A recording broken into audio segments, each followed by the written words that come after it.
ఐం హ్రీం శ్రీం శ్యామలాయ నమః. విద్య, వాక్చాతుర్యం, జ్ఞానం, కళలకు అధిష్టాత్రిగా ఆదిశక్తి లలిత త్రిపుర సుందరి దేవికి మంత్రినిగా విరాజిల్లే రూపమే ఈ విద్యా శ్యామలాదేవి.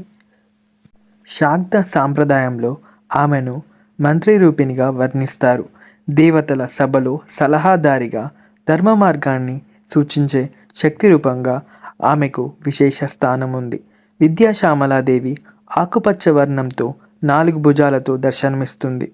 చేతుల్లో వీణ, కళలకు ప్రతీకగా పుస్తకం, జ్ఞానానికి సూచికగా అక్షమాల, స్మరణ శక్తికి చిహ్నంగా వరముద్ర, భక్తులకు వరప్రసాదంగా ఉంటుంది.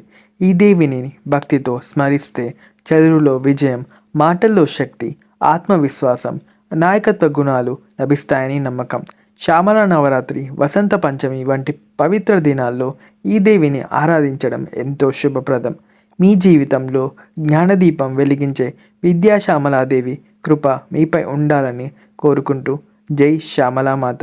దేవి కృప పొందాలంటే ఈ వీడియోకి లైక్ చేయండి, మా ఛానల్ని సబ్స్క్రైబ్